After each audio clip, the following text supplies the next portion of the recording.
ದುಗ್ಗಳೆ ಅಂತಾಳ ದಾಸಮಯ್ಯ ಸವಾಲನ್ನ ಒಡ್ಡ್ಯಾನ. ಕಟ್ಟುಗೆಗಳನ್ನು ಬಳಸುವಾಗಿಲ್ಲ, ನೀರನ್ನು ಬಳಸುವಾಗಿಲ್ಲ, ಇವೆರಡನ್ನೇ ಬಳಸಿ ಪಾಯಸವನ್ನು ತಯಾರು ಮಾಡಬೇಕು, ಪ್ರಸಾದವನ್ನು ತಯಾರು ಮಾಡಬೇಕು. ಎಂಥ ಅರಿವುಳ್ಳ ಹೆಣ್ಮಗಳು.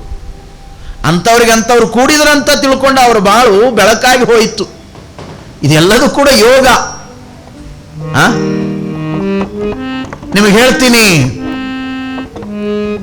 ಆ ತಾಯಿ ದುಗ್ಗಳೆ ಅವುಗಳನ್ನು ಇಸ್ಕೊಂಡ್ಲು, ಅಕ್ಕಿಯನ್ನು ಒಂದೀಟು ಸ್ವಚ್ಛ ಮಾಡಿಕೊಂಡ್ಲು. ಅವೇನು ಕಬ್ಬಿನ ತುಂಡುಗಳಿದ್ದು ಅವುಗಳನ್ನು ಜಜ್ಜಿ ಜಜ್ಜಿ ಜಜ್ಜಿ ರಸ ತೆಗೆದ್ಲು.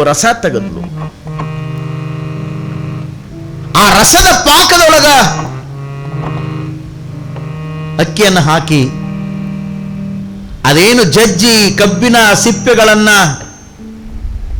ಒಗೆದಿದ್ಲಲ್ಲ, ಅದನ್ನು ಚಂದ ಒಣಗಿಸಿದ್ಲು. ಅದನ್ನ ಬೆಂಕಿಗಾಗಿ ಉಪಯೋಗ ಮಾಡಿಕೊಂಡ್ಲು. ಹೊರಗಿನ ಕಟ್ಟಿಗೆಯನ್ನು ಬಳಸ್ಕೊಳ್ಳಿಲ್ಲ. ಅದು ಉರಿಗಾಯಿತು. ಅವೆರಡು ಪಾಕಕ್ಕಾಗಿ, ಪ್ರಸಾದಕ್ಕಾಗಿ ಅಕ್ಕಿ ಮತ್ತು ಸಿಹಿಯಾಗಿರುವಂತ ಕಬ್ಬಿನ ರಸ,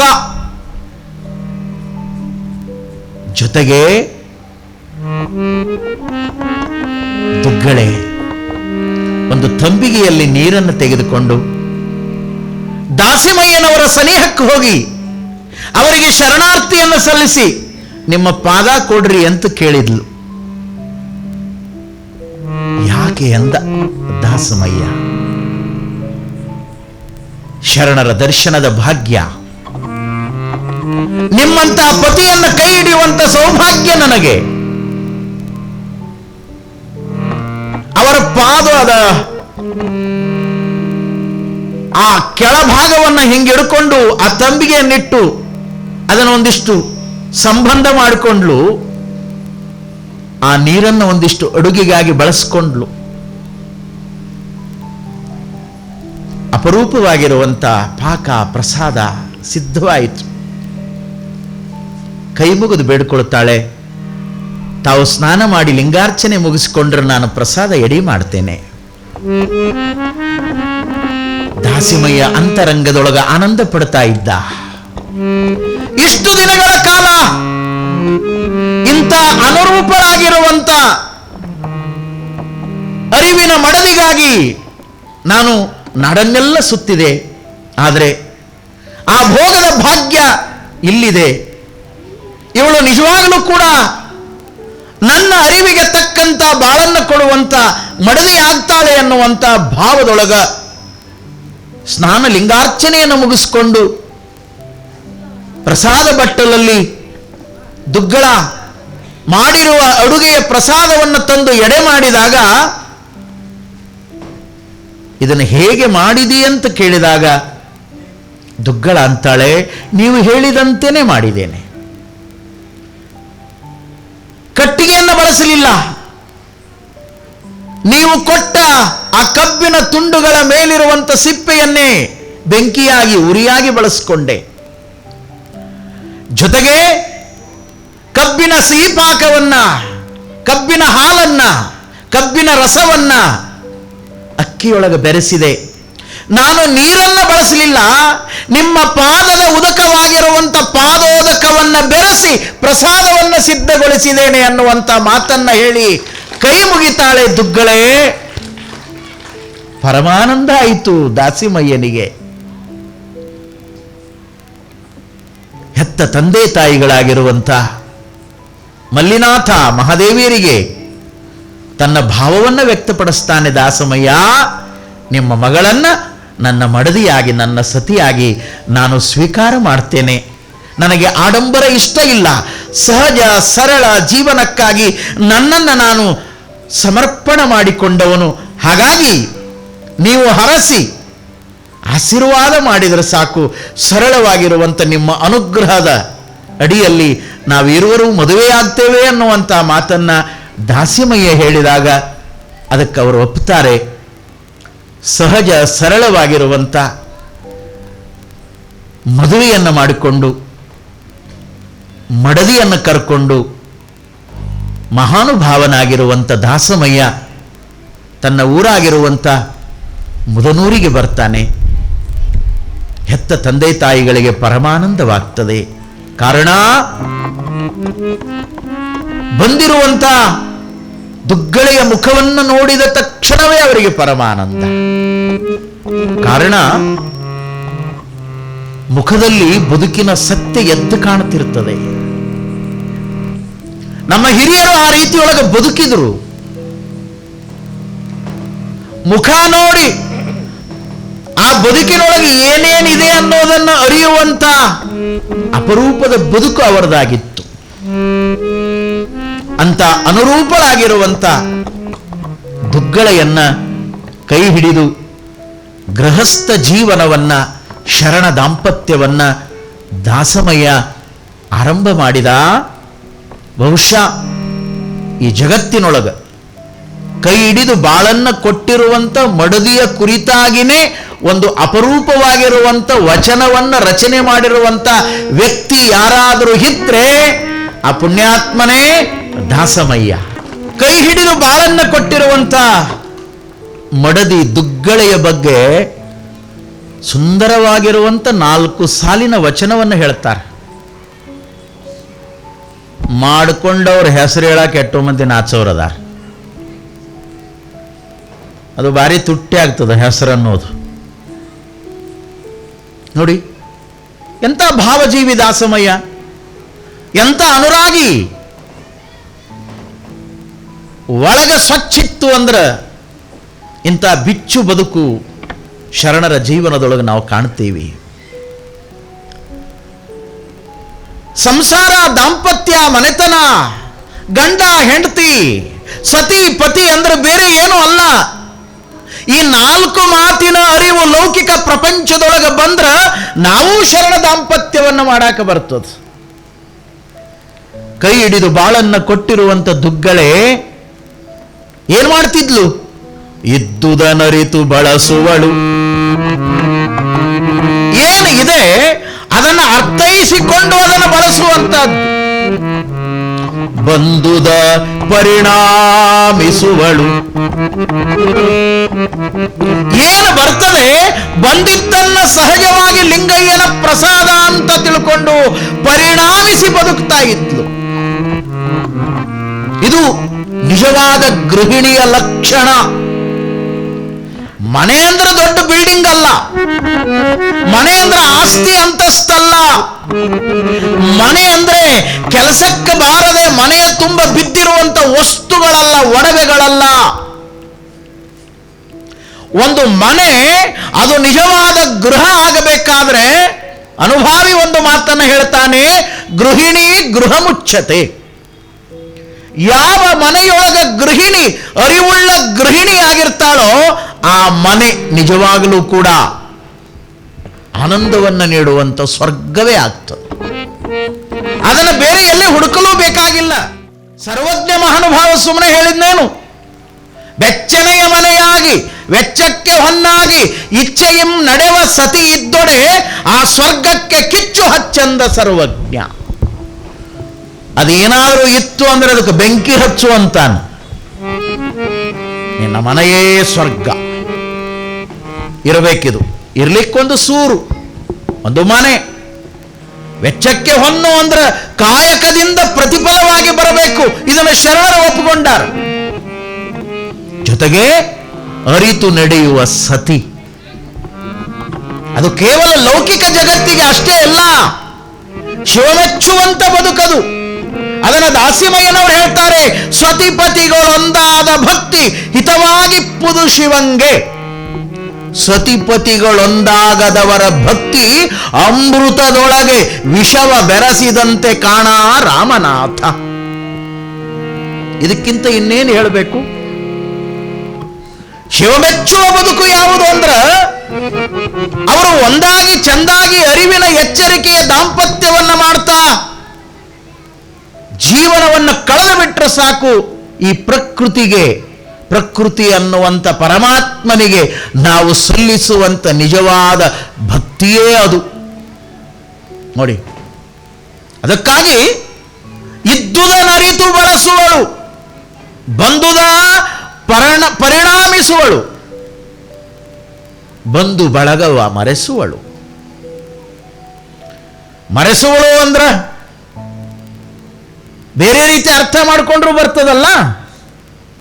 ಈಗಿನ ಕಾಲದೊಳಗ ಇದು ಯಾವುದು ಬೇಡ ಅನ್ನುವಂಥ ಕಾಲ ಇದು. ಯಾರಿಗ್ಯಾರು ಸಂಬಂಧವೇ ಬೇಡ ಅನ್ನುವಂಥ ವಿಚಿತ್ರ ಕಾಲಘಟ್ಟದಲ್ಲಿ ನಾವೆಲ್ಲ ಬದುಕನ್ನು ಕಳೀತೀವಿ. ನಮ್ಮ ಹುಡುಗಿಯನ್ನು ಕೊಡಬೇಕು ಅಂದ್ರೆ ಹುಡುಗನ ಹಿಂಗೆ ಕೇಳೋರು ಹೆಚ್ಚಾಗ್ಯಾರಲ್ಲ. ಹುಡುಗ ಒಬ್ಬನಾದಾನೇನ್ರಿ? ಇಂದು ಮುಂದೆ ಯಾರಿಲ್ಲೇನ್ರಿ? ಅಪ್ಪ ಹೋಗ್ಯಾರಿಲ್ರಿ? ನೋಡ್ರಿ, ಯಾರು ಇರಬಾರ್ದು, ಇಂದು ಮುಂದೆ ಇರಬಾರ್ದು, ಅಪ್ಪ ಹೋಗಿರ್ಬೇಕು. ಹೆಂಗ ಹಿಂಗಿದ್ರೆ ನಮ್ಮ ಹುಡುಗಿನ ಕೊಡ್ತೀವ್ರಿ, ಆರಾಮ್ ಇರ್ತಾರ್ರಿ ಅವ್ರು. ಎಷ್ಟು ವಿಚಿತ್ರ ಅಲ್ಲ. ಎಲ್ಲರೂ ಕೂಡಿರುವಂಥ ಸಂಬಂಧಗಳ ಆದರ್ಶಗಳಲ್ಲಿ ಇವತ್ತಿನ ಆಧುನಿಕ ಜಗತ್ತಿನ ಕೀಳು ಮನಸ್ಸಿನ ಬಯಕೆಗಳಲ್ಲಿ ನಾವು ವಿಚಾರ ಮಾಡಬೇಕು. ಟಿ ವಿಯೊಳಗೆ ಬರುವಂಥ ಸೀರಿಯಲ್ಗಳಲ್ಲಿ ಬರೀ ಇವನ್ನೇ ತೋರಿಸೋದು. ಇದು ಬಿಟ್ಟರೆ ಬೇರೆ ಏನು ತೋರಿಸೋರದಾರ? ಏನು ತೋರಿಸೋರದಾರ? ಒಂದಿದ್ದಿದ್ದು 4 ಮಾಡೋದು, 4 ಇದ್ದಿದ್ದು 8 ಮಾಡೋದು. ಹೆಣ್ಣಿನ ಮೇಲೆ ಹೆಣ್ಣನ್ನು ದ್ವೇಷವಾಗಿ ನಿಲ್ಲಿಸುವಂಥ ವಿಚಿತ್ರವಾದ ಧಾರಾವಾಹಿಗಳು ಬರ್ತಾವ. ಅದನ್ನು ಯಾರೂ ಗಟ್ಟಿ ಮನಸ್ಸಿನಿಂದ ವಿರೋಧ ಮಾಡುವಂಥ ತಾಯಂದ್ರೆ ಹುಟ್ಟಲಿಲ್ಲ. ಎಷ್ಟು ವಿಚಿತ್ರ ಅಲ್ಲ. ಯಾವುದೇ ಧಾರಾವಾಹಿ ನೋಡ್ರಿ ನೀವು, ಎಲ್ಲದರೊಳಗೆ ಅದೇ ಅದೇ ಅದೇ ಹೆಣ್ಣಿನ ಶೋಷಣೆ, ಹೆಣ್ತನದ ಭಾವನೆಗೆ ಧಕ್ಕೆ ಬರುವಂತ ವಿಚಾರಗಳನ್ನೇ ಬಿಂಬಿಸ್ತಾರೆ. ಶರಣರ ಆದರ್ಶವೇ ಬೇರೆ. ಅಂದ್ರೆ ಆ ತಾಯಿ ಬಾಂಧವ್ಯದ ಜೊತೆಗೆ ದಾಸಿಮಯ್ಯನ ಬದುಕಿನ ಜವಾಬ್ದಾರಿಗಳನ್ನು ಕೂಡ ತಾನು ಹೊತ್ತು ಎಲ್ಲರನ್ನ ಅತ್ಯಂತ ಪ್ರೀತಿಯಿಂದ, ಆದರದಿಂದ, ಗೌರವದಿಂದ ಕಂಡು ಆ ಬಾಂಧವ್ಯಕ್ಕೆ ಶಕ್ತಿ ಅನ್ನುವಂಥ ರೀತಿಯೊಳಗ ದುಗ್ಗಳೆ ಸಂಸಾರದ ಧರ್ಮವನ್ನು ಸಾಗಿಸಿಕೊಂಡು ಹೋಗುವಂಥ ಮಡದಿಯಾಗಿದ್ಲು ಅಂತ ತಿಳ್ಕೊಂಡೆ. ಇಂಥ ದುಗ್ಗಳೆಯ ತಂದು ನಾನು ಬದುಕಿದೆ ಅಂತ ತಿಳ್ಕೊಂಡು ಹೆಮ್ಮೆಯಿಂದ ಹೇಳಿಕೊಳ್ಳುತ್ತಾನೆ ದಾಸಿಮಯ್ಯ. ಸಂಸಾರ ಅಂದ್ರೆ ಏನೋ ಅಲ್ಲ, ತಿಳಿದು ಬಾಳುವುದು, ಅರಿತು ಬಾಳುವುದು. ಇವತ್ತು ಬಹಳಷ್ಟು ಜನ ವಿದ್ಯಾವಂತರ ಜೀವನದೊಳಗೆ ದಾಂಪತ್ಯ ಧರ್ಮದಲ್ಲಿ ಬರುವಂಥ ಸಮಸ್ಯೆಗಳು, ಮದುವೆಯಾದ ಕೆಲವೇ ದಿವಸಕ್ಕೆ ಡೈವರ್ಸ್, ಬೇರೆ ಬೇರೆ ರೀತಿಯ ಭಾವನೆಗಳು ಯಾಕೆ ಬರ್ತಾವೆ ಅಂದ್ರೆ ಒಂದೇ ಒಂದು ಮಾತನ್ನು ಹೇಳ್ತೀನಿ, ಅರಿವಿನ ಕೊರತೆ, ಸರಿಯಾದ ತಿಳುವಳಿಕೆ ಇಲ್ಲದೆ ಇರೋದೇ ಸಮಸ್ಯೆಗೆ ಕಾರಣ ಆಗ್ತದೆ. ಸತಿಪತಿಗಳ ಭಾವದ ಕೊರತೆ, ನಾನಾರು ಅವಳಾರು, ಅವಳು ಯಾವ ಉದ್ದೇಶಕ್ಕಾಗಿ ನನಗೆಲ್ಲ ಬಾಳನ್ನ ಕೊಟ್ಟಿದ್ದಾಳೆ ಎನ್ನುವಂತ ಜೀವನದ ಪ್ರಜ್ಞೆಯನ್ನು ವ್ಯಕ್ತಿ ಕಳ್ಕೊಳ್ತಾನೆ. ನಾನು ಯಾವ ಉದ್ದೇಶಕ್ಕಾಗಿ ಕೈ ಹಿಡಿದು ಬಾಳನ್ನ ಕೊಟ್ಟಿದ್ದೇನೆ ಅನ್ನುವಂಥ ವಿಚಾರವನ್ನ ಅವಳು ಕೈ ಬಿಡ್ತಾಳೆ. ಇವೆರಡೂ ಕೂಡ ಒಂದು ದಿನ ವಿರಸವಾಗಿ ಸಮರಸವಾಗಬೇಕಾಗಿರುವಂಥ ಸಂಸಾರ ಅದು ದುಃಖದ ಆಗರವಾಗಿ ಬಿಡುತ್ತದೆ, ದುಃಖದ ಆಗರವಾಗಿ ಬಿಡುತ್ತದೆ. ಅದಕ್ಕಾಗಿ ಶರಣರು ಹೇಳ್ತಾರೆ, ಸಂಸಾರ ಅದು ಸಸಾರವಾಗಿ ಸಾಗಬೇಕು ಅಂದ್ರೆ ಸಂಸಾರಸ್ಥರಿಗೆ ಸಂಸ್ಕಾರ ಇರಬೇಕು, ಅರಿವಿನ ಸಂಸ್ಕಾರ ಇರಬೇಕು. ಅಷ್ಟಿದ್ರೆ ಸಾಕು. ಚಿಕ್ಕದಾದ ಪುಟ್ಟ ಮನೆಯೊಳಗೂ ಕೂಡ ಆನಂದದ ಜೀವನವನ್ನು ಕಳೀಲಿಕ್ಕೆ ಬರುತ್ತದೆ. ಬದುಕಿಗೊಂದು ಕಾಯಕ, ಆಚಾರನಿಷ್ಠವಾದ ನೀತಿ, ಪರಸ್ಪರ ಪ್ರೀತಿ ಇವಿದ್ದು ಬಿಟ್ಟರೆ ಸಾಕು. ಜೀವನ ನಿಜವಾಗಲೂ ಕೂಡ ಆದರ್ಶವಾಗಿರುತ್ತದೆ. ಅದಕ್ಕಾಗಿಯೇ ನಾವು ಯಾವಾಗಲೂ ಒಂದು ಮಾತನ್ನು ಹೇಳ್ತಿರ್ತೀವಿ, ಪ್ರೀತಿ ಇರುವ ಗುಡಿಸಲೇ ಅದು ಅರಮನೆ, ಪ್ರೀತಿ ಇರುವ ಗುಡಿಸಲೇ ಅದು ಅರಮನೆ, ಪ್ರೀತಿ ಇರದ ಅರಮನೆ ಅದು ಸೆರೆಮನೆ. ದೊಡ್ಡ ಮನೆ ಇರಬಹುದು, ತಗೊಂಡು ಮಾಡೋದೇನದ?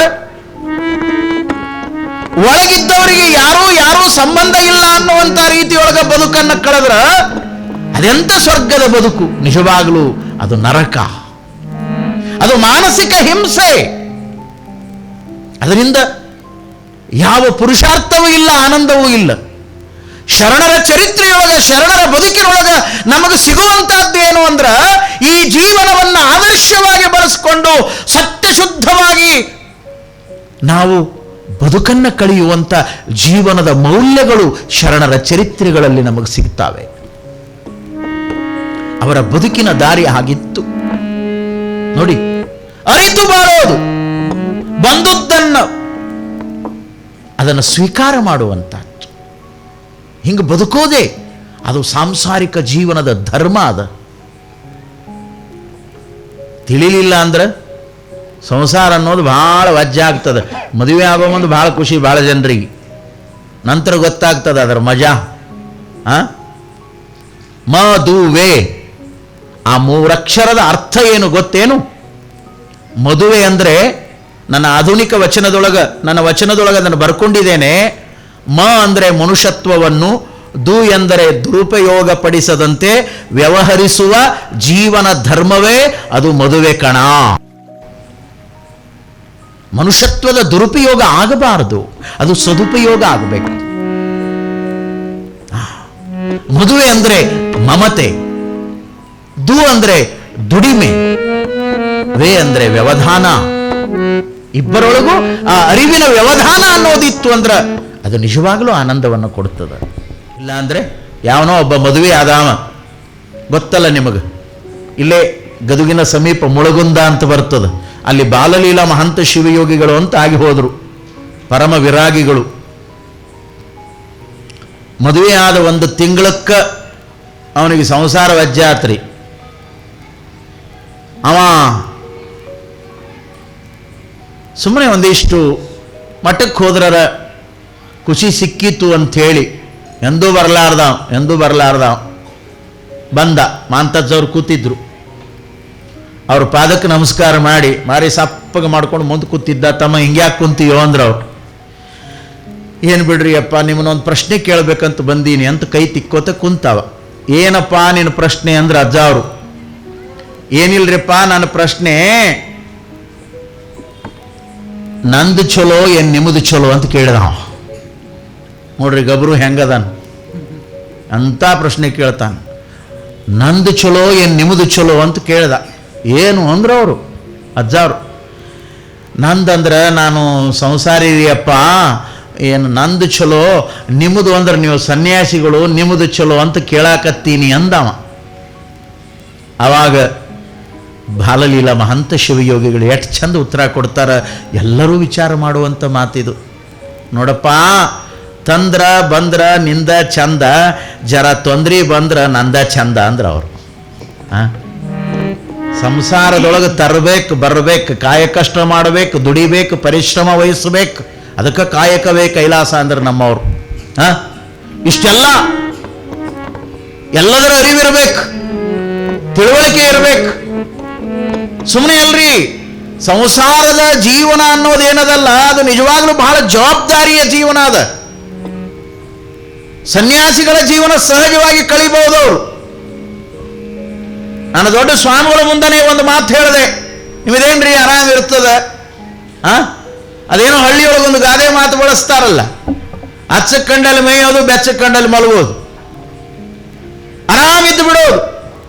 ಆದರೆ ಇದು ಹಂಗಲ್ಲ, ಜವಾಬ್ದಾರಿ ಅದ, ಜವಾಬ್ದಾರಿ. ಎಲ್ಲದನ್ನೂ ಎಳ್ಕೊಂಡು ಹೋಗೋದು, ಎಳ್ಕೊಂಡು ಹೋಗೋದು, ಜವಾಬ್ದಾರಿಯಿಂದ ಬದುಕೋದು ಬಹಳ ಅಪರೂಪ ಇದು. ಕಾರಣ, ಒಂದು ಸಂತೆಗೆ ಹೋಗಿ, ಮಾರ್ಕೆಟ್ಗೆ ಹೋಗಿ ಏನು ತರಬೇಕು ಅನ್ನುವಂಥ ಜಾಣ್ಮೆಯೂ ಕೂಡ ಇರಬೇಕು. ಅದು ನಿಜವಾದ ಜಾಣ್ಮೆ, ತಿಳುವಳಿಕೆ ಅದು. ಇದು ಎಂದೂ ಹೋಗೇ ಇದ್ದಿಲ್ಲ ಸಂತಿಗೆ. ಜಗಳ ಎದಕ್ಕಾಗಿತ್ತಂದ್ರೆ ಇದಕ್ಕಾಗಿತ್ತು. ಅಜ್ಜ ಅವ್ರ ಮುಂದೆ ಹೋಗಿ ಇವ ಯಾಕೆ ಕುಂತಿದ್ದಂದ್ರೆ, ಒಂದು ದಿನ ಇವನನ್ನು ಸಂತಿಗೆ ಕಳಿಸಿದ್ಲಾಕಿ ಮಾಡ್ಕೊಂಡಾಕಿ. ಇದು ಬಡ ಬಡ ಸಂತಿಗೆ ಹೋತ್ರಿ, ಏನಾದ್ಮೇಲೆ ಏನು ತಗೋಬೇಕನ್ನೋ ಕಾಮನ್ ಸೆನ್ಸ್ ಇಲ್ಲ. ಬಡ ಬಡ ಹೋತು, ಚೀಲ ಹಿಂಗೆ ತೆಗಿತು, 2 kg ಟೊಮೆಟೊ ಹಾಕ್ಸ್ಕೋತು ಕೆಳಗೆ. ಟೊಮೆಟೊ ತಗೊಂಡ ಮೊದಲಿಗೆ, ಅದ್ರ ಮೇಲೆ ಒಂದು 4 kg ಉಳ್ಳಾಗಡ್ಡಿ ಹಾಕಿಸ್ಕೊಂಡ, ಅದ್ರ ಮೇಲೆ ಒಂದು 2 kg ಹೀರಿಕಾಯಿ, 3 kg ಸೌತೆಕಾಯಿ, ಗಜ್ರಿ ಎಲ್ಲ ಹಾಕಿ ಮೇಲೆ ಬರ್ತಿ ತುಂಬಿಕೊಂಡು ಮನೆಗೆ ತಂದ. ಹಾಕಿ ಕಾಯಿ ಪಲ್ಯ ಬುಟ್ಟ್ಯಾಗ ಸುರುತಾಳ, ಟೊಮೆಟೊ ಎಲ್ಲಿ ಉಳ್ದಾವ? ಅಲ್ಲಿ ಎಲ್ಲ ರಸಮ್ ಆಗ್ಯಾವ. ರಸಮ್ ನಿನಗೇನು ಬಾಳೆ ಮಾಡಕ್ಕೆ ಬರ್ತದೆ, ಬದುಕು ಮಾಡಕ್ಕೆ ಬರ್ತದೆ? ಅಜ್ಞಾನಿ ಅಂದ್ಲಾಕಿ. ಇದ ನೋಡ್ರಿ ಅವನಿಗೆ ವ್ಯಾಸರಾತು. ಬಂಧುಗಳೇ, ಇವೆಲ್ಲ ನಗೆಯ ವಿಚಾರಗಳಾದರೂ ಕೂಡ ಒಂದಿಷ್ಟು ಸೂಕ್ಷ್ಮವಾಗಿ ವಿಚಾರ ಮಾಡುವುದಾದರೆ ದಾಂಪತ್ಯ ಧರ್ಮ ಅನ್ನೋದು ಅದು ಬಹಳ ಅಪರೂಪವಾಗಿರುವಂಥ ಅರಿವಿನ ಎಚ್ಚರಿಕೆಯ ಧರ್ಮ. ಈ ರೀತಿ ಸತಿಪತಿಗಳು ಒಂದಾದ ಭಕ್ತಿಯನ್ನು ಮಾಡ್ತಾ ದಾಸಿಮಯ್ಯ ದುಗ್ಗಳೆಯರು ಮುದನೂರಿನೊಳಗ ಕಾಲವನ್ನು ಕಳೀತಾ ಇರುವಾಗ ನಾಡಿನ ತುಂಬ ಅವರ ಸತ್ಕೀರ್ತಿ ಬೆಳಕಾಯಿತಂತೆ, ಹೆಸರಾಯಿತಂತೆ. ನೋಡಿ, ಆ ಶರಣ ದಂಪತಿಗಳನ್ನು ನೋಡಬೇಕು ಅನ್ನುವಂಥ ಭಾವನೆ ಇಟ್ಟುಕೊಂಡು ಎಷ್ಟೋ ಜನ ಮುದನೂರಕ್ಕೆ ಬರ್ತಿದ್ರು. ಎಷ್ಟು ಆದರ್ಶವಾಗಿ ಬದುಕಿರಬೇಕು ಅವರೆಲ್ಲ. ಇಂಥ ಸಂದರ್ಭದೊಳಗೆ ಇಬ್ಬರು ಮುಂದೆ ಸನ್ಯಾಸಿಗಳಾಗಬೇಕು ಅನ್ನುವಂಥ ಸಾಧನೆಯೊಳಗಿರುವಂಥ ಸಾಧಕರು, ತರುಣರು, ಇವರು ಒಂದು ದಿನ ಲೀಲಾಜಾಲವಾಗಿ ಮಾತಾಡ್ತಾ ಕುಂತಾಗ ಇಬ್ಬರಲ್ಲಿ ವಾದ. ಏನು, ಸಂಸಾರ ಒಳ್ಳೆಯದೋ ಸನ್ಯಾಸ ಒಳ್ಳೆಯದು? ಇವತ್ತಿಗೂ ಈ ಸಮಸ್ಯೆ ಎಲ್ಲರನ್ನೂ ಕಾಡ್ತಾ ಇದೆ. ನಾವು ಸಂಸಾರಸ್ಥರು ಸನ್ಯಾಸಿಗಳನ್ನು ನೋಡಿ ಅವ್ರದ ಚಲೋಪ್ಪ ಅಂತ ನಾವು ಅಂತೀವಿ, ಅವ್ರು ಅಂತಾರೆ ನಿಮ್ಮದ ಚಲೋ ರೀ ಅಂತ ಅವ್ರು ಅಂತಾರೆ. ಇಬ್ರದ್ದು ಗದ್ಲಕ್ಕೆ ಬಿದ್ದದು ಇದು. ಇದನ್ನು ನೋಡಿ ಅವ್ರು ಚಲೋ ಅನ್ನೋದು, ಅದನ್ನು ನೋಡಿ ಇವ್ರು ಚಲೋ ಅನ್ನೋದು. ಎರಡೂ ಚಲೋನೇ, ಆದರೆ ಎರಡನ್ನೂ ಅರಿತು ಬಳಸ್ಕೋಬೇಕಷ್ಟೇ, ಅದನ್ನು ಎಚ್ಚರಿಕೆಯಿಂದ ಬಳಸ್ಕೋಬೇಕಷ್ಟೇ. ನೋಡಿ, ಇವರಿಬ್ಬರಲ್ಲಿ ವಾದ ಪ್ರತಿವಾದ. ನಮ್ಮದೆಂಥ ಜೀವನ, ಸನ್ಯಾಸಿಗಳ ಜೀವನ, ಅವ್ರದ್ದು ಭಾಳ ಚಲೋ, ಎಷ್ಟು ಚಲೋ, ಮನೆ ಮಕ್ಕಳು ಬಂಧು ಬಳಗ, ಕಷ್ಟ ಸುಖ ಹೇಳೋರು ಕೇಳೋರು, ಅದು ಇದು ಎಲ್ಲ ನಮ್ಮನ್ನ ಯಾರು ಕೇಳಬೇಕು, ನಮ್ಮ ಗತಿ ಏನು? ಇಲ್ಲ ಇಲ್ಲ, ನಮ್ಮದೇ ಚಲೋ, ನಾನು ನೀನು ಯಾಕೆ ವಾದ ಮಾಡೋದು? ಬಹಳ ದೊಡ್ಡ ಶರಣನ ಹೆಸರು ಕೇಳ್ತಾ ಇದ್ದೀವಿ, ಮುದನೂರಕ್ಕೆ ಹೋಗಿ ದಾಸಿಮಯ್ಯನನ್ನು ಕಂಡು ಭೇಟಿಯಾಗಿ ನಮ್ಮ ಸಮಸ್ಯೆಗೆ ಸಮಾಧಾನ ಪಡ್ಕೊಂಡು ಬರೋಣ ಅಂತ ತಿಳ್ಕೊಂಡು ಇಬ್ರು ಮುದನೂರಕ್ಕೆ ಬಂದರು. ದಾಸಿಮಯ್ಯನವರ ಮನೆಯ ಅಂಗಳಕ್ಕೆ ಬರ್ತಾರ. ದಾಸಿಮಯ್ಯಗಳು ಮಗ್ಗದ ಮೇಲೆ ಕೂತು ನೇಯ್ಗೆಯ ಕಾಯಕವನ್ನು ಮಾಡ್ತಾ ಇದ್ರು. ಇವರು ಬಂದು ಶರಣರಪ್ಪ ಅಂದರು. ಶರಣಾರ್ಥಿ, ಒಳಗೆ ಬನ್ನಿ. ಅವರು ಒಳಗೆ ಬಂದರು. ಅಲ್ಲೊಂದು ಚಾಪೆ ಹಾಸಿತ್ತು, ಕೂತ್ಕೊಂಡ್ರು. ಬಂದವರು, ಎಲ್ಲಿಂದ ಬಂದೀರಿ? ನಾವು ಒಂದು ಪ್ರಶ್ನೆಗೆ ಪರಿಹಾರವನ್ನು ಕಂಡುಕೊಳ್ಳುವ ಸಲುವಾಗಿ ಬಂದೀವಿ, ತಾವು ಅದಕ್ಕೆ ಉತ್ತರವನ್ನು ಕೊಡಬೇಕು. ಏನು ನಿಮ್ಮ ಪ್ರಶ್ನೆ? ಸಂಸಾರ ಚಲೋನೋ ಏನು ಸನ್ಯಾಸ ಚಲೋನೋ? ಆಯ್ತು ಕೂತ್ಕೊಳ್ಳಿ, ನನ್ನ ಕಾಯಕ ಮುಗಿಲಿ, ಮುಗಿದ ಮೇಲೆ ಹೇಳ್ತೀನಿ ಅಂದರು ದಾಸಿಮಯ್ಯನವರು. ಬಲ್ಲವರ ಬದುಕ ಹಂಗಿರ್ತದ. ಜ್ಞಾನಿಗಳು ತಟ್ಟನೆ ಉತ್ತರ ಕೊಡೋದಿಲ್ಲ, ತಮ್ಮ ಬದುಕನ್ನೇ ಲೀಲೆಯಾಗಿ ಬಳಸಿಕೊಳ್ಳೋರು ಜ್ಞಾನಿಗಳು. ನೋಡಿ, ಕೈ ಮಾಡಿದ್ರು, ಅವರು ಕೂತ್ಕೊಂಡ್ರು. ಕಾಯಕ ನಡೆದೇ ಇತ್ತು, ನೇಯ್ಗೆ ನಡೆದೇ ಇತ್ತು. ಮಠ ಮಧ್ಯಾಹ್ನ ಮೇಲೆ ಬೆಳಕಂಡಿಯಿಂದ ಬೆಳಕು ಬಿದ್ದದ, ಕಿಡಿಕ್ಯಾಗ ಬೆಳಕು ಬಿದ್ದದ. ಬೆಳಕಿರುವ ಜಾಗದೊಳಗ ಮಗ್ಗ ಅದ, ಮಗ್ಗದ ಮೇಲೆ ಕೂತು ನೇಯ್ತಾ ಇದ್ದಾನ ದಾಸಿಮಯ್ಯ. ದುಗ್ಗಳ ಸ್ವಾಮಿ ಅಂತ ಬಂದ್ಲು. ಇದು ಎಳೆ ಅರ್ಧದ, ದಾರ ಅರ್ಧದ, ಕಾಣ್ತಾ ಇಲ್ಲ, ಒಂದಿಟ್ಟು ದೀಪ ತಗೊಂಡು ಬಾ ಅಂದ್ರು. ಬೇರೆಯವರಾಗಿದ್ರ ತೆಲಿಗಿಲಿ ಕೆಟ್ಟದ, ಈಗಲೇ ಕಣ್ಣು ಹೋದು ನೀನು, ಎಷ್ಟು ಬೆಳಕು ಬಿದ್ದದ ಗೊತ್ತಾಗಲ್ಲ. ಈ ಲೌಕಿಕ ಸಂಸಾರದಾಗ ನೋಡ್ತೀವಲ್ಲ ನಾವು, ಹೊಸದಾಗಿ ಲಗ್ನ ಆದಾಗ ದೊಡ್ಡ ಮಹಾರಾಜ ಇವ, ಭಾರಿ ಇವಂದ ನಡೀತಿರ್ತದೆ ರಾಜವಾಣಿ. ಅಲ್ಲಿ ಕೂತ್ಕೊಂಡು ಚಾ ಅಂದ್ಗಳು ಚಹಾ ಬರ್ತದೆ, ನೀರು ಅಂದ್ರೆ ನೀರು ಬರ್ತದೆ, ಕಾಫಿ ಅಂದ್ರೆ ಕಾಫಿ ಬರ್ತದೆ. ಮುಂದೆ ಒಂದು ವರ್ಷ 2 ವರ್ಷ ಕಳೆದ ಮೇಲೆ ಚಹಾ ಅನ್ಬೇಕು, ನೀನೇ ಮಾಡ್ಕೊಂಡು ಕುಡಿ, ಇಂಥ ಪಾಳೆ ಬರ್ತಾವ. ಇದು ಅನುಭವಿಸುವ ಸತ್ಯ, ಸಹಜ ಇದು. ಅದು ವಾಣಿ ಹಂಗಾಗ್ತದೆ, ಯಾಕಂದ್ರೆ ವಾಣಿ ಹೋಗಿ ನಿರ್ವಾಣಿ ಆಗ್ತದೆ. ಅದು ವಾಣಿ ಶಕ್ತಿ ಕಳ್ಕೊಳ್ತದೆ. ಅದಕ್ಕೆ ಕೆಲವು ವಾಣಿಗಳಿಗೆ ಗೌರವ. ರಾಜವಾಣಿ ಸಿಂಹಾಸನದ ಮೇಲೆ ಕೂತ್ಕೊಂಡು ಯಾರಲ್ಲಿ ಪ್ರಭು ಪ್ರಭು ಪ್ರಭು ಓಡೋಡಿ ಬರ್ತಾರ ಅವರು. ಅವ ಹಂಗಂದನಂತ ತಿಳ್ಕೊಂಡು ನಾವು ಕೂತ್ಕೊಂಡು ಎಲ್ಲಾರ ಯಾರಲ್ಲಿ ಅಂದ್ರೆ ಯಾರು ಇಲ್ಲಿ ಅಂತ ಉತ್ತರ ಬರ್ತದೆ. ಅಲ್ಲಿ ಯಾರು ಇರ್ತಾರೆ? ಈ ವಾಣಿ ಎಲ್ಲ ನಿರ್ವಾಣಿ ಆಗಿರ್ತಾವಲ್ಲ, ಇಲ್ಲ ಆಕಾಶವಾಣಿ ಆಗಿರ್ತಾವೆ. ಇಲ್ಲಿ ತೊಗೊಂಡೋಗಿ ಅಲ್ಲೇ, ಅಲ್ಲಿ ತೊಗೊಂಡೋಗಿ ಅಲ್ಲೇ. ಕೆಲಸ ಏನದು? ವಾಣಿ ತನ್ನ ಶಕ್ತಿಯನ್ನು ಕಳ್ಕೊಳ್ತದೆ. ಅದು ಯಾವಾಗ ಲಿಂಗ ನುಡಿ ಆಗ್ತದಂದ್ರೆ ನುಡಿದಂತೆ ನಡೆ ಇದೇ ಜನ್ಮ ಕಡೆ. ಲಿಂಗ ಮೆಚ್ಚಿ ಹೌದು ಹೌದು ಅನ್ನೋದು ಅದು ಎಲ್ಲರಿಗೂ ಸಾಧ್ಯ ಇಲ್ಲ. ಅದು ಸಾಧ್ಯ ಏನು? ಅದು ಶರಣರ ವಾಣಿಗೆ. ಅದಕ್ಕೆ ಪ್ರಸಾದ ವಾಣಿ ಅಂತ ನಾವು ಕರೆದೀವಿ. ಅದಕ್ಕೆ 3 ಹಂತಗಳನ್ನು ಅಪ್ಪ ಅವರು ಹೇಳ್ತಾರೆ ವಚನದೊಳಗ. ಕೆರೆಹಳ್ಳ ಭಾವಿಗಳು ಮೈದೆಗೆದರೆ ಗೊಳ್ಳೆ ಗೊರಚೆ ಚಿಪ್ಪುಗಳ ಕಾಣಬಹುದು. ವಾರಿಧಿ ಮೈದೆಗೆದರೆ ಮುತ್ತು ರತ್ನಗಳ ಕಾಣಬಹುದು. ನಮ್ಮ ಕೂಡಲ ಸಂಗನ ಶರಣರು ಮನದೆರೆದು ಮಾತನಾಡಿದರೆ ಲಿಂಗವೇ ಕಾಣಬಹುದು. ಅದು ಲಿಂಗವಾಣಿ ಇರ್ತದೆ. ಅದಕ್ಕೆ ತನ್ನದೇ ಆದ ಚೈತನ್ಯದ ಶಕ್ತಿ ಇರ್ತದೆ. ಎಲ್ಲದಕ್ಕೂ ಹೋಲಿಸಾಕ ಬರೋದಿಲ್ಲ. ವಿಚಾರ ಮಾಡುವಂಥ ಮಾತು ನೋಡಿ. ಅದು ಹೊಸದಾಗಿ ಹಂಗಿರ್ತದಲ್ರಿ. ಮುಂದೆ ಮುಗಿದ ಹೊತ್ತಲ್ಲ ಕತಿ. ರಾಜವಾಣಿ, ವಿವೇಕಾನಂದರ ವಾಣಿಯನ್ನು ನಾವು ಸಿಂಹವಾಣಿ ಅಂದಿವಿ. ಯಾವಾಗ ಅಮೇರಿಕಕ್ಕೆ ಹೋಗಿ ಅವರು ತಿರುಗಿ ಬಂದ ಮೇಲೆ, ಅಲ್ಲಿ ತನಕ ಗೊತ್ತೇ ಆಗಲಿಲ್ಲ. ನಾವೆಲ್ಲ ಹಂಗ ಇರ್ತೀವಿ. ವಿಚಾರ ಮಾಡುವಂಥ ಮಾತುಗಳು. ಪ್ರತಿ ಉತ್ತರವನ್ನು ಕೊಡಲಿಲ್ಲ, ದೀಪವನ್ನು ತರಲು ಹದುಳ ಭಾವನೆಯಿಂದ. ಇದನ್ನ ಇವರು ಎದುರಿಗೇನು ಕೂತಿದ್ರಲ್ಲ ಸಾಧಕರು ನೋಡಿದ್ರು. ಏನಿದು ವಿಚಿತ್ರ ಅಂದ್ರೆ, ಅವರು ಬೆಳಕು ಬಿದ್ದದ ಕಣ್ಣರ ಇಟ್ಟು ಚಂದ ಕಾಣ್ತಾವ, ಇಟ್ಟು ಬೆಳಕಿನ್ಯಾಗ ಕುಂತಾರ. ಕತ್ಲಲ್ಲ, ಹೊತ್ತು ಮುಣಗಿಲ್ಲ.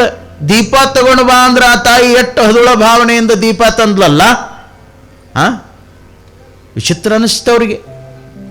ಏನೋ ಇರ್ಬೋದು ಪಾಪ, ಅವ್ರಿಗೇನಾದ್ರೂ ದೃಷ್ಟಿ ಸೂಕ್ಷ್ಮ ಇರಬೇಕು ಅಂತ ಅವು ತಿಳ್ಕೊಂಡು. ಯಾಕಂದ್ರೆ ಅಟ್ಟ ಗೊತ್ತಿತ್ತು ಅವಕ್ಕ. ಯಾಕಂದ್ರೆ ಬದುಕನ್ನೇ ಸಮಸ್ಯೆಯಾಗಿ ಇಟ್ಕೊಂಡವರಿಗೆ ಅರಿವು ಬರಲಿಕ್ಕೆ ಹೆಂಗೆ ಸಾಧ್ಯ? ನಿಮಗೆ ಹೇಳ್ತೇನೆ, ಅದನ್ನು ಸರಿಪಡಿಸಿದಂಗೆ ಮಾಡಿ ಶರಣರು ಅಲ್ಲಿಂದ ಎದ್ರು. ಶರಣಾರ್ಥಿರಪ್ಪ ಪ್ರಸಾದ ಮಾಡೋಣ ಬರ್ರಿ ಅಂತ ಕರೆದ್ರು. ಇವರು ಮುಖಮಾರ್ಜನೆ ಮಾಡಿಕೊಂಡು ವಿಭೂತಿಯನ್ನು ಧರಿಸ್ಕೊಂಡು ಕೂತ್ಕೊಂಡ್ರು. ದುಗ್ಗಳ ಎಡೆಬಟ್ಟಲನ್ನು ಮುಂದಿಟ್ಟು ಅದರೊಳಗೆ ಬೆಳಗ್ಗೆನೇ ಮಾಡಿರುವಂಥ ಅಂಬಲಿ ಇತ್ತು. ಶರಣರ ಮಹಾಪ್ರಸಾದ ಅಂಬಲಿ. ಆ ಅಂಬಲಿಯನ್ನು 3 ತಾಟುಗಳಿಗೆ ಎಡೆ ಮಾಡಿದ್ಲು. ಇನ್ನೇನು ಲಿಂಗಯ್ಯನಿಗೆ ತೋರಿಸಿ ಪ್ರಸಾದ ತಗೋಬೇಕು ಅಂತ ಸಂದರ್ಭದೊಳಗ ದುಗ್ಗಳ ಅಂಬಲಿ ಎಷ್ಟು ಸುಡ್ತದಲ್ಲ, ಸ್ವಲ್ಪ ಇದಕ್ಕೆ ಗಾಳಿ ಹಾಕ್ತೇನು ಅಂತ ಕೇಳಿದರು. ತಕ್ಷಣವೇ ಮಡದಿಯಾಗಿರುವಂಥ ದುಗ್ಗಳ ಪ್ರತಿ ಉತ್ತರ ಕೊಡದಂತೆ ಮಗ್ಗಲು ಬಂದು ಕೂತ್ಕೊಂಡು ತನ್ನ ಸೆರಗಿನಿಂದ ಆ ತಾಟಿಗೆ ಹೇಗೆ ಗಾಳಿ ಹಾಕ್ಲಿಕ್ಕೆ ಶುರು ಮಾಡಿದ್ಲು. ಇವರು ಹೇಗೆ ಮುಟ್ಟಿ ನೋಡಿದ್ರು ಅದನ್ನು. ಅದು ಐಸಿದ್ದಂಗಿತ್ತು. ದಾಸಿ ಮೈಗೆ ತಲೆ ಕೆಟ್ಟೋದೋ ಏನು ದುಗ್ಗಳಿಗೆ ತಲೆ ಕೆಟ್ಟೋದೋ ಅವರು ವಿಚಾರ ಮಾಡಕತ್ತಿದ್ರು. ಎಷ್ಟು ವಿಚಿತ್ರ ಅಲ್ಲ. ಸುಡ್ತಾ ಇಲ್ಲ, ಏನೂ ಇಲ್ಲ, ತಣ್ಣಗದ. ಸುಡ್ತದಂದುಗಳೇ ಆ ತಾಯಿ ಸುಮ್ಮನೆ ಮೌನವಾಗಿ ಬಂದು ಗಾಳಿ ಬೀಸ್ಕೊಂಡು ಕೂಡ್ತಾಳಂದ್ರೆ ಏನಿದು ವಿಚಿತ್ರ, ಇದು ಶರಣರ ಲೀಲೆ, ಅವ್ರಿಗೆ ಗೊತ್ತು ಅನ್ನುವಂಗೆ ಸುಮ್ಮ ಶಿವಶಿವ ಶಿವಶಿವ ಶಿವಶಿವ ಅಂತ ಪ್ರಸಾದ ತೊಗೊಂಡ್ರಿ ಇವರಿಬ್ಬರು. ಪ್ರಸಾದ ತಗೊಂಡು ಮುಗಿಸಿ ಮತ್ತೆ ಬಂದು ಎಲ್ಲಿ ಕುಂತಿದ್ರು ಅಲ್ಲಿ ಕುಂತು ಕೈ ತಿಕ್ಕೋತ, ನಮ್ಮ ಸಮಸ್ಯೆಗೆ ನೀವು ಪರಿಹಾರ ಕೊಡಲೇ ಇಲ್ಲ ಅಂದ್ರೆ ಅವ್ರು ಕೊಟ್ಟ ಬಿಟ್ಟಾರ ಲೀಲಾ ಮಾಡಿ. ಇವಕ್ಕೆ ತಿಳಿಬೇಕಲ್ಲ ಕಬರಿಗೇಡಿಗಳಿಗೆ. ಅದೇನು ಹಳ್ಳಿಯಾಗ ಒಂದು ಮಾತು ಹೇಳ್ತಾರಲ್ಲ, ಅರುಗೇಡಿ ಕೈಯಾಗ ಆರತಿ ಕೊಟ್ರೆ 6 ತಿಂಗಳು ಕೆಳಗಿಟ್ಟಿದ್ದಿಲ್ಲ ಅಂತದು. ಹಳ್ಳಿಯಾಗ ಎಷ್ಟು ಚಂದ ಹೇಳ್ಯಾರ್ರಿ ಬೀಜದ ಮಾತು. ಇವು ವಿಚಾರ ಮಾಡೋದು. ಅರುಗೇಡಿ ಕೈಯಾಗ ಆರತಿ ಕೊಟ್ಟ ಬಿಟ್ಟಾರ, ಹಿಡ್ಕೊ ಅಂತ ಹೇಳೇ ಬಿಟ್ಟಾರ ಅಂತ 6 ತಿಂಗಳು ಕೆಳಗೆ ಇಟ್ಟಿದ್ದಿಲ್ಲ ಅಂತ. ಹೆಂಗಿರ್ಬೇಕು ಅರುಗೇಡಿ?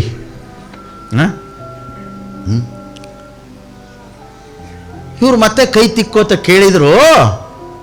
ಕೇಳಿದಾಗ ದಾಸಿಮಯ್ಯನವರಂದ್ರು, ನಿಮ್ಮ ಪ್ರಶ್ನೆಗೆ ಉತ್ತರ ಸಿಗಲಿಲ್ವೇ ಅಂದ್ರವರು. ಎಲ್ಲಿ ಎಲ್ಲಿ ಎಲ್ಲಿ ಅಂದ್ರವರು. ನಾನು ತಿಳ್ಕೊಂಡಿರಿ ಅಂತ ಮಾಡಿದ್ದೆ, ತಿಳ್ಕೊಂಡಿಲ್ಲೇನೋ ಅಂದ್ರು. ಇಲ್ರಿ ಅಂದ್ರವರು. ಸಂಸಾರ ಚಲೋನೋ ಸನ್ಯಾಸ ಚಲೋನೋ ಅಂತ ನೀವೇನು ಪ್ರಶ್ನೆ ಕೇಳಿರಲ್ಲ. ದುಗ್ಗಳೆಯಂತ ಮಡದಿ ಸಿಗೋದಾದ್ರೆ ಸಂಸಾರವೇ ಲೇಸು, ಇದರ ವಿರುದ್ಧವಾಗಿರುವಂಥ ಮಡದಿ ಸಿಗೋದಾದ್ರೆ ಸನ್ಯಾಸವೇ ಲೇಸು ಅಂದ್ರು ಅವರು.